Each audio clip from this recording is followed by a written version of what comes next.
very interesting to me as an outside observer, because I'm a nerd, but I'm not a huge, like, not in it. I feel like women in comics are very strong but hypersexualized, and I just wanted to know your opinion on that. About the women being like, yeah, they're strong characters, but it seems like that they're only truly appreciated for how they look. Yes. And someone like me, who I'm very self-conscious about how I look, I never cosplay female characters. The closest I come to that is Frankenfurter. And I'm like not comfortable with how I look, because I always feel like there's a big target on my back because I'm not super skinny, huge breasts, this pretty face, long flowing hair. I'm average build, ginger hair, and very like, I'm short. I'm not tall like pretty. I'm like me. I'm average. And so seeing like Scarlett Johansson as Black Widow, I'm like, I could do that costume. I'm like, but everyone's gonna want the pretty ScarJo version, and not what I can offer. Mm-hmm. I feel like cosplaying a female character, you kind of, I don't want to say like put a target on your back by any means. That's because some people pull it off really well, but like, you kind of set yourself up for either a lot of look, like a lot of shaming or whatever, and things like that. Where if you don't look a certain way for this character, you're probably going to get oh, you're not that good. Look at this person over. They'll compare you to the prettier ones in the same costume.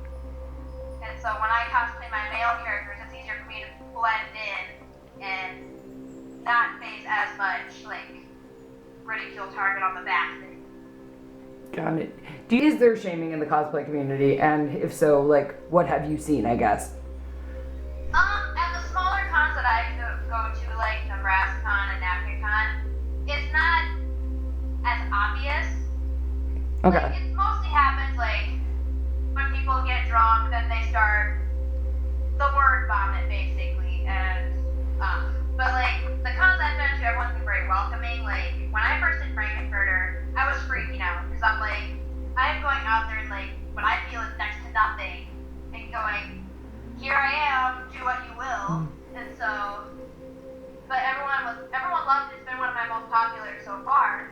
But I know at bigger cons it's more common because like people will not respect what you say. Like, I had a friend of mine who was eating in the middle of a con, and this guy kept coming up, and she was wearing, what was she that day?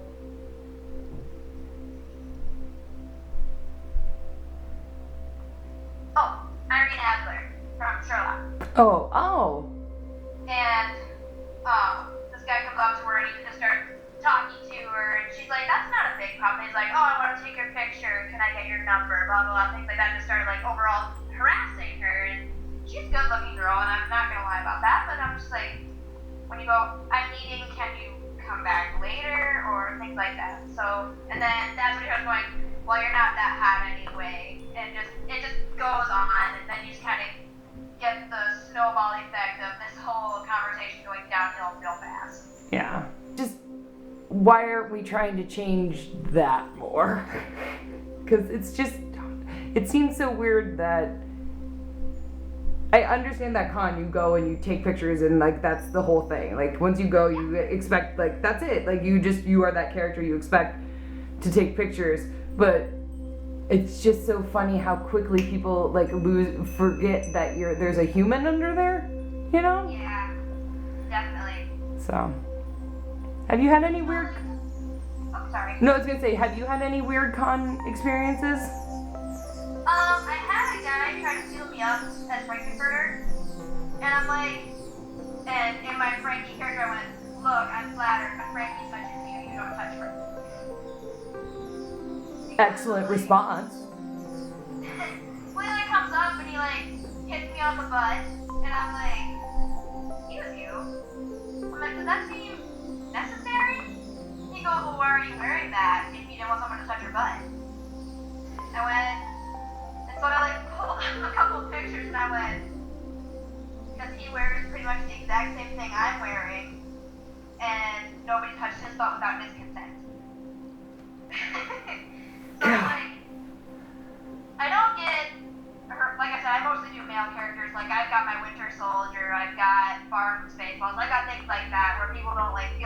Muppet touch me at any given moment or say something like hurtful / shameful and whatever. So my favorite thing though with Barb is they're like, you need to add like 300 pounds.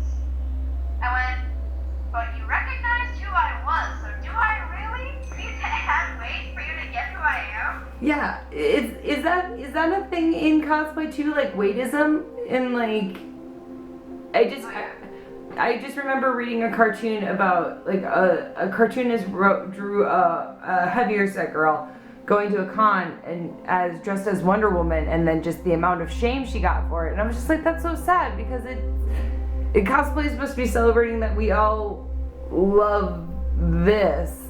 Like, exactly, yeah, like it's supposed to be a loving community and like what's the word? We're like a family almost. Mm-hmm.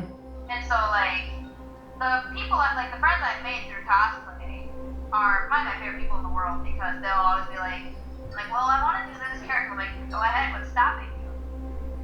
And so I kind of live by that little motto where it's like, just because I'm gonna get probably 3 or 4 hateful comments, I still got a load of support that I can just fall back on. Like when I keep going back to my Frankie, that's my... Hey, you've been invited to a con as Frankie, the one that you were the most nervous about doing. Yes, please talk about it. And so,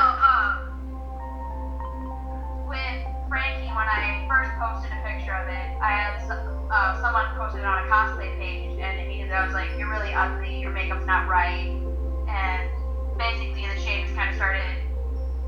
And so I asked the cosplay page, I'm like, can you take this down, take my picture down? And they're like, why? And I'm like, well, first of all, bullying is a big part of it.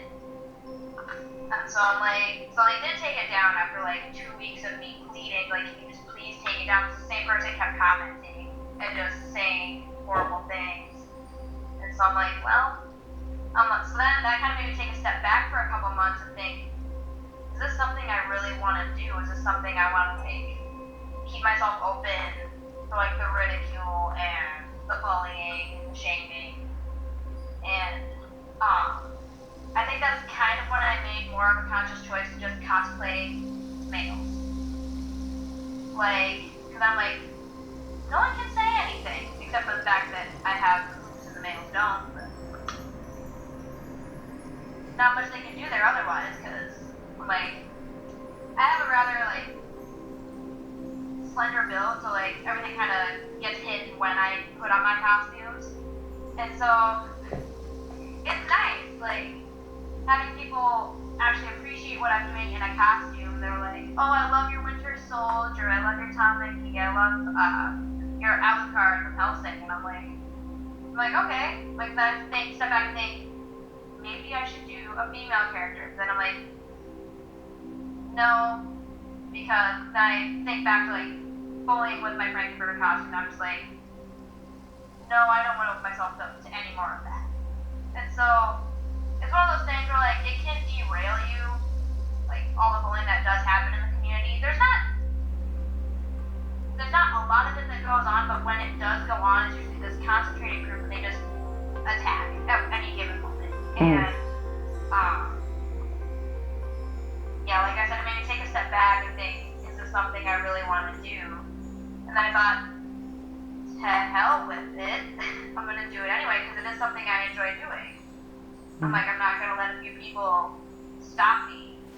But yeah, then seeing like I said, seeing characters like Black Widow played by Scarlett Johansson and Wonder Woman, I mean, I'm excited that it's a woman in a big leading role, directed by a female, but I just know she's going to be bent a little bit to fit the sexualization that Hollywood is enjoying doing with female characters in the comic book world. When I was in high school, my friend asked me if I wanted to go to Anime Central, and I was like, yeah, I didn't know anything about cosplay. I had just started watching anime. That was my first con in this, and then I've been making more costumes and getting more. Very nice, very nice. I started watching anime when I was in 4th grade, and pretty much once I entered high school, all my friends were like, oh hey, all these guys are really fun. When I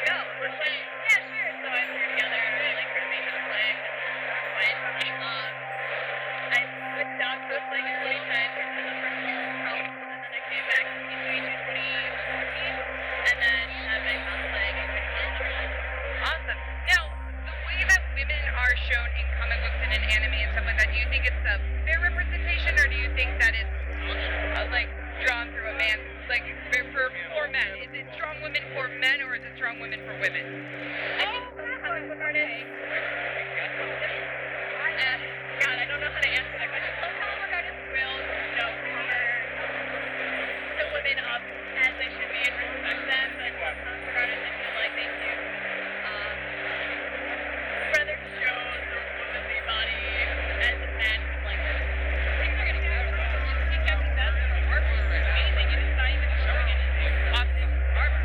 Like, fine. Awesome. So, who is your favorite female superhero? Or is there one? I like Wonder Woman.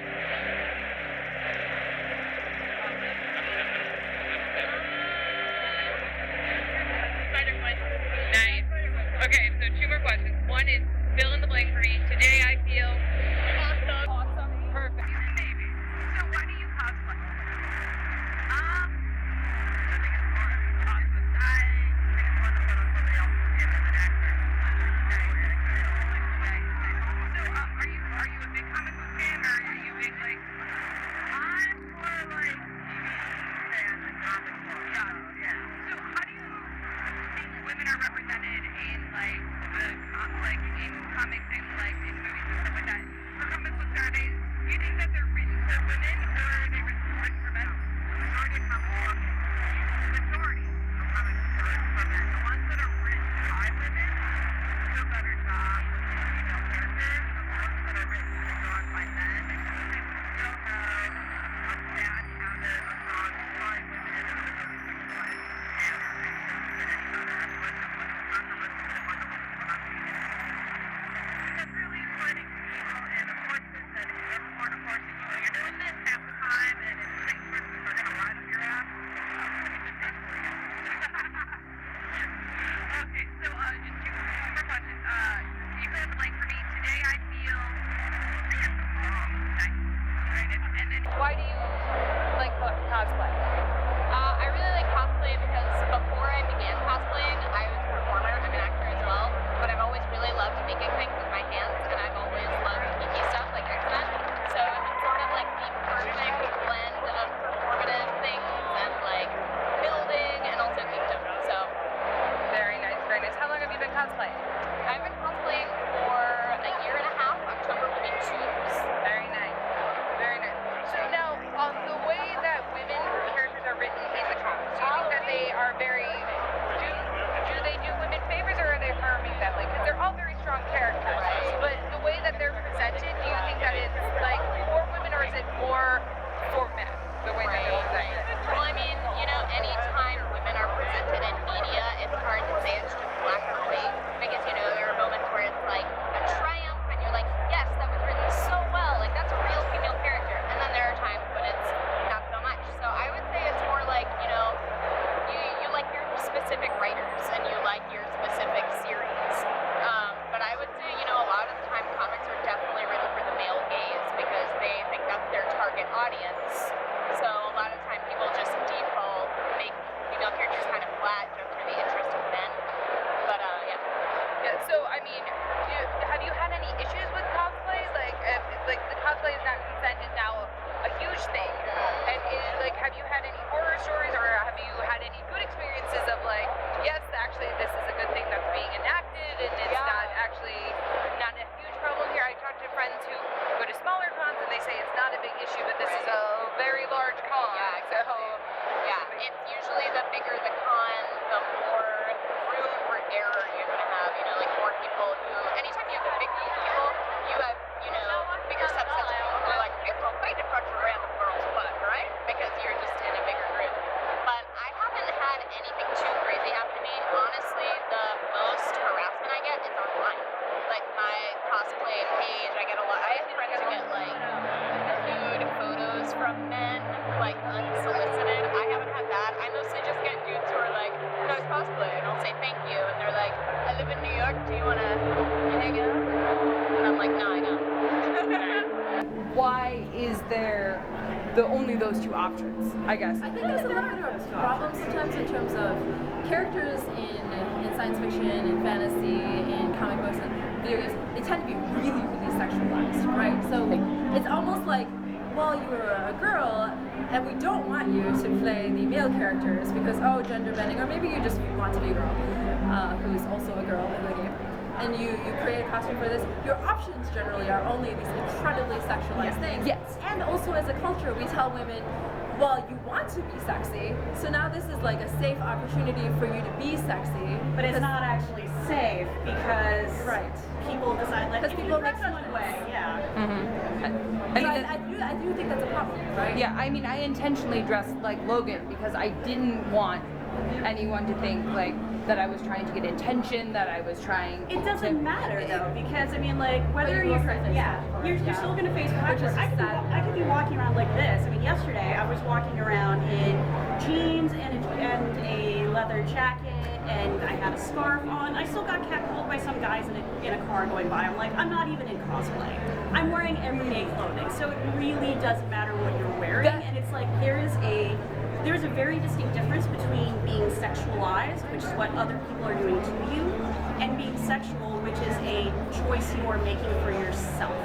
So, you know, a woman walking around in, like, you know, Leia's metal bikini is like, that is still a choice that she is making for herself. How people treat her because she's walking around in that is being sexualized, and if you're sexualizing her, you're not treating her like a human being. You're treating her like an object. There is a separate discussion, which Dawn has touched on, where we have to talk about why women are not given a lot of options with how we are presented in media.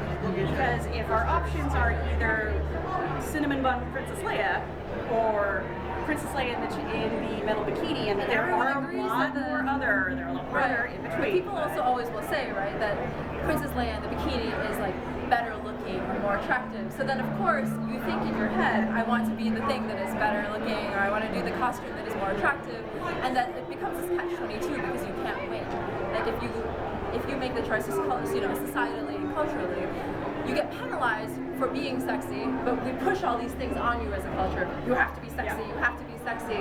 But, oh, now that you're sexy, well, that clearly means you've taken away any sort of autonomy over yourself, and people have the right now. Also, you are dressing just for other people's attention. You're not a real geek. You're just here to get male attention, because clearly the only people at a con are dudes. Never mind. Thank you. I've been in geek culture my entire life. This is not a new thing. I'm not, like, and even somebody who is new coming in, they don't deserve that shit. They don't deserve any of that. I mean, like, there's a reason why occasionally at cons I will dress like everyday streetwear. Like, yesterday I came in wearing a nerdy t-shirt. Tomorrow I'll probably wear a nerdy t-shirt. But I think it's important to dress like something that isn't obviously nerdy, because it means that anybody, yes, and still be accepted. I'm still a nerd. It doesn't matter what I'm wearing. It doesn't matter that I'm literally announcing it on my shirt that I am into this, because A, I can announce it on my shirt that people are still going to think I'm fake anyway, just by virtue of my gender, by virtue of my race. Or I can come in like this and be like, oh, you see this? I have a speaker's badge.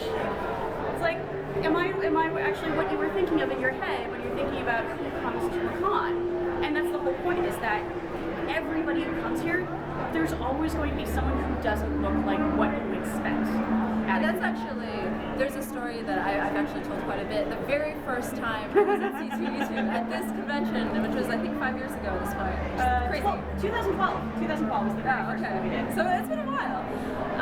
I was walking around on the con floor dressed, actually I think I was even wearing a nerd shirt, and I had my little badge that says speaker on it. So I'm walking around and I'm making conversation with all the various people on the floor, and one of the vendors looks at me and says, oh, you have a speaker's badge.